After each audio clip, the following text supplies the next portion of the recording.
Okay, I'm back and I'm just going to give a little update on some of the things which I found to be a little frustrating, some little oddities and glitches I've discovered with the phone.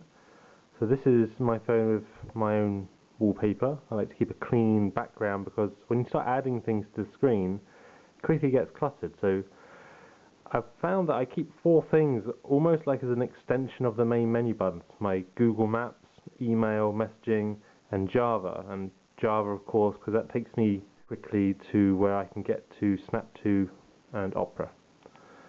I keep these there all the time, but they're very easy to, sometimes you accidentally move them and it's hard to get a fine positioning with them.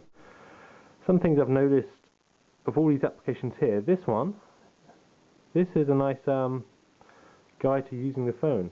You can step through and get lots of advice of various modes. This thing is meant to be like an RSS reader. By default, it doesn't show anything. If I press it once, you get this very large widget. So, you know, if you want to have any backdrop image, it's a bit pointless if you're going to use widgets. It takes a while loading, and then it says, your current plan does not support this service. Which, I've got a data plan, I don't know what it's about. I'm not sure if that's a bug with T-Mobile. So effectively that's something I haven't really been able to use or try. Okay, let's bring up a Google widget. Some people complain they don't like seeing T-Mobile there, but I guess you can hide that. Tap once. Now the T9 keyboard I think is okay. So I can type fairly quickly. Now, what you will see though, there's not much space up here. So when I get across a few lines,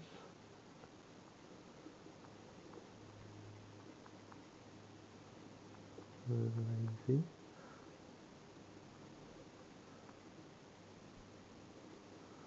Now so there's still got 2 lines here. What was?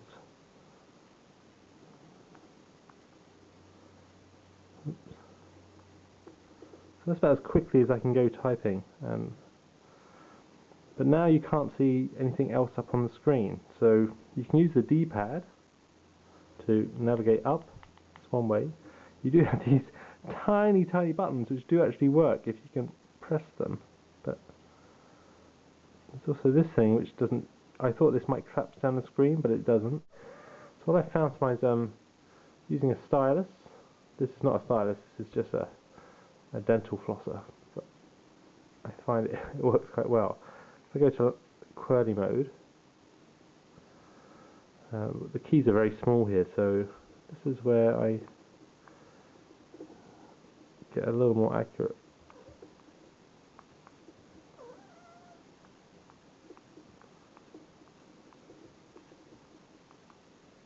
Oops.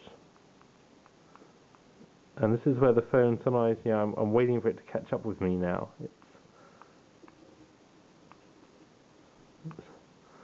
So yeah, that's the keyboard. It's not great. So here's another quick thing about the Google keyboard. It's going to just keep this phrase up there until we Google for it. And it takes it into the browser. So far so good. And there we go. And anyway, if we go back to the home screen, it never gets rid of that phrase, which I would find very annoying. You'd have to either manually clear it or do that, which is a bit crazy. Let's talk about something that annoyed me. I imported contacts via a PC, which was a big pain in itself. And when I imported contacts, I had birthdays attached to all those contacts. And what I didn't realize is that all those birthdays automatically go into the reminder application. Now, I don't have any here because if it's someone's birthday, this phone rings at 8 o'clock in the morning. And even if the phone is off, it still rings at 8 o'clock in the morning. And so I've now removed all those birthdays became reminders automatically, and I've deleted them all because I don't want my phone ringing even when I've switched it off. That seems a big design flaw. A lot of people have asked about the music application, and there's some good things about it. If we find, so I have about 1,000 songs on this phone, and initially it takes a while when I click artist, and it only lists 3 here and then unknown. But if I go to all tracks, we see I do have lots of songs on here, and we can. Scrolling is not always the easiest thing. No. Some songs it has an icon, some songs it doesn't. I don't really. I don't understand the difference really. But when you play a song,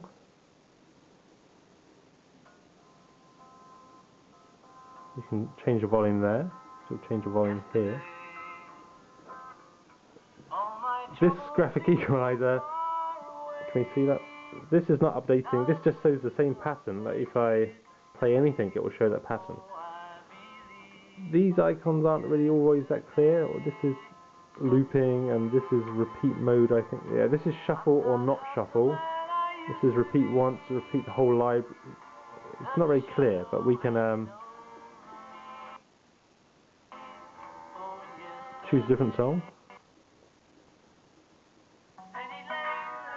So the main issue I have with this is like when you get to this music library and we go to artists, it takes a while. There's a bit of a delay here and it's only showing me 3. That's because this only seems to show MP3 songs, even though I have all these tracks. Now most of these tracks are AAC files, and that's the problem really. It can recognize them here, and you can play any AAC file if you export from iTunes. Something else which is a kind of annoying thing, if we go to My Files, we have all these folders. Pictures, yes, we can view pictures. I can browse pictures like this. You can zoom on pictures. We can do things like next image, previous image, send, delete, slideshow. That's okay for pictures. But if we go back, music we've seen, videos, well, but when you get to documents, what can you do with documents? Well, you can view text files. Here's a list of CDs I want to buy. You can't, this menu button doesn't do anything at all. So you can scroll, but that's all. On the memory card, I tried adding a PDF. It gives us some options here, but we can move it between things. But so you can manipulate and move files, but PDF not supported. That's the one file type I think would add a lot to this phone. And so it has an others folder. I don't really know what it's expecting you to keep in here other than use it as a file store. So after a couple of weeks, I guess I'm discovering the things that annoy me a bit more about this phone. Texting can be a pain, which is now why I've given up using the QWERTY keyboard, but using the T9 keyboard, if you're a little patient, it's okay. If you don't try scrolling too quickly on certain pages, it's okay, but the phone doesn't quite always keep up with you. But still, you get what you pay for, and I still think it's a good phone for the price.